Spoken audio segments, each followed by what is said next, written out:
तिलारीचे उदकाचो लाव गोंयाक बरे तरेन जावचो म्हूण गोंय सरकाराचो यत्न। ते नदरेन 10 वर्सां उपरांत जाल्ले इंटरस्टेट कंट्रोल बोर्ड मिटिंगेंत गोंय सरकाराचे महाराष्ट्र सरकारा बरोबर उलोवप जाले। चर्चा सकारात्मक जाली। सगळ्यो गजाली जाग्यार पडटल्यो म्हूण महाराष्ट्राचो मुख्यमंत्री एकनाथ शिंदे उलयलो। तिलारीची हायट वाडोवपा विशीं खंय अभ्यास करूंक सांगला।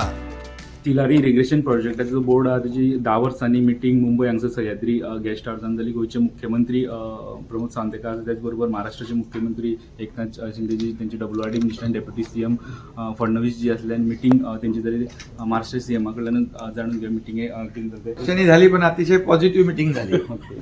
आणि गोवा आणि महाराष्ट्राच्या आपले गोव्याचे मुख्यमंत्री आणि त्यांचे जलसंपदा मंत्री, आमचे डेप्युटी CM आणि जलसंपदा मंत्री यांची बैठक झाली। सगळे अधिकारी होते।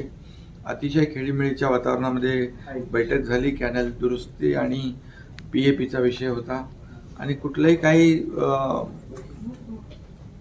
सगळे विषय पॉझिटिव्हली एकमताने चर्चाही झाली आणि निर्णय झाले। शेवटी गोवा आणि महाराष्ट्र आम्ही भाऊच राज्य आहेत, त्यामुळे कुठलेही डिस्प्यूट नाही आणि सगळे विषय आज अतिशय खेळीमेळीच्या वातावरणामध्ये सकारात्मक दृष्टीने सुटलेले आहेत। तिलारीचा हाईट वगैरे वाढण्यावर ते डिटेल स्टडी करण्याच्या सूचना दिलेल्या आहेत त्याच्या बाबतीमध्ये। ओके, कॉम्पेन्सेशनचा वगैरे हो, तो विषय संपला। कॅनल रिपेअरिंगचा विषय संपला आणि त्याच्यावर पूर्णपणे सकारात्मक चर्चा झाली, सकारात्मक निर्णय।